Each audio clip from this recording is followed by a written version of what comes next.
Success the junior college Saidabad में सिर्फ लड़कों के लिए इंटरमीडिएट की तालीम का आला मरकज है। बेहतर मुस्तकबिल के लिए सक्सेस द जूनियर कॉलेज का इंतखाब करें। एक तरफ किसान सड़कों पर है तो दूसरी तरफ मिस वर्ल्ड की आड़ में 200 करोड़ रुपए की फजूल खर्ची। हैदराबाद में होने वाले मिस वर्ल्ड प्रोग्राम को लेकर बीआरएस पार्टी ने हुक्मरान कांग्रेस पार्टी को निशाना बनाया है।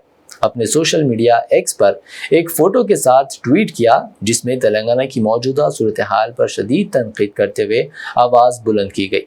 ट्वीट किया, एक तरफ किसान धान बेचने के लिए खरीदारी मराकज के चक्कर लगा रहे हैं, कहीं सुनवाई नहीं हो रही, अनाज सड़कों पर ढेर हो चुका है, और दूसरी तरफ वज़ीर आला रेवंत रेड्डी मिस वर्ल्ड जैसे गैर ज़रूरी इवेंट्स के नाम पर आवाम के 200 करोड़ रुपए उड़ा रहे हैं। बीआरएस ने इन्हें अब नया नेहरू कह दिया, जो अवाम के दुखों से बेपरवाह होकर तमाशे और दिखावे में मगन है।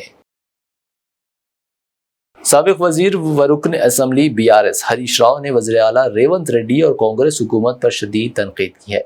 उन्होंने कहा कि रेवंत रेड्डी को अगर कोई दिलचस्पी है तो वो सिर्फ फैशन शोज में है, ना कि किसानों की तकलीफ में।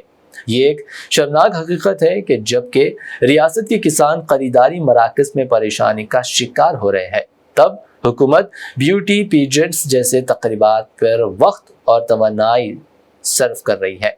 उन्होंने मजीद सवाल उठाया कि क्या खरीदारी मराकज में धक्कम मुक्की की हालत में बैठे किसानों की दिल खराश आवाज़ें कांग्रेस हुकूमत को सुनाई नहीं देती। हरीश राव ने यह बयान मौजूदा हुकूमत की तरजीहात पर सवालिया निशान लगाता है, जहां किसानों की फलाह व बहबूद के बजाय नुमाइशी तकरीबात को तरजीह दी जा रही है। అందాల పోటీల మీద ఉన్న శ్రద్ధ రైతుల మీద లేకపోవడం సిగ్గుచేటు. ముఖ్యమంత్రి గారు అందాల పోటీల మీద రివ్యూలు పెడుతుండే, ఎంత గొప్పగా అందాల పోటీలు పెట్టాలన్నారు. అందాల పోటీలు కడుపు నింపుతాయా? దేనికోసం? ఒకవైపు రాష్ట్రంలో రైతులు పిట్టల్లాగా రాలిపోతా ఉన్నారు, ధాన్యం కుప్పల మీద రైతులు చనిపోతా ఉన్నారు, రోజుల తరబడి ధాన్యం కొనే దిక్కులేక దయనీయమైనటువంటి స్థితిలో రాష్ట్రంలో రైతులు ఉన్నారు. ముఖ్యమంత్రికి పట్టదు, మంత్రులకు పట్టదు. ఆ రోజు ప్రతిపక్షంలో ఉన్నప్పుడు మాత్రం ఊకదంపుడు ఉపన్యాసాలు కొట్టిండ్రు.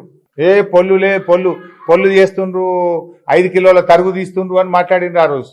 ఇవాళ రండి ఏం చెప్తున్నారో రైతులు ఒకసారి వినండి చెవులుంటే. ఇలా 5 కిలోల తరుగు తీస్తున్నారు, ప్రతి క్వింటాల్కు 5 నుంచి 6 కిలోల తరుగు తీస్తా ఉన్నారు. ఎంక్వైరీ చేయి, తరుగు తీసినటువంటి మిల్లుల మీద అధికారుల మీద యాక్షన్ తీసుకో. ఎంత క్లిష్టమైన సమయం అంటే రైతులకు పాపం. ఒకవైపు రాష్ట్ర ప్రభుత్వం రైతులకు ఇచ్చినటువంటి మాటలు, రైతులకు ఇచ్చిన హామీలు అమలు చేయక, కనీసం కేసీఆర్ గారి ప్రభుత్వం ఇస్తున్నటువంటి పథకాలను కూడా అమలు చేయక చాలా ఇబ్బందుల్లో ఉన్నారు రైతులు. ఎందుకంటే అసలే కాంగ్రెస్ ప్రభుత్వం చేతిలో వరుసగా మోసపోతున్నారు రైతులు. రైతు బంధు రాక, రుణమాఫీ జరగక, రైతు బీమా అమలు చేయక, తరుగు పేరు మీద కోతలు, తడిసిన ధాన్యంతో తిప్పలు. ఇవాళ ఎట్లయిపోయిందంటే వాళ్ళ పరిస్థితి పాపం చాలా ఇబ్బందికరంగా ఉంది రైతుల పరిస్థితి.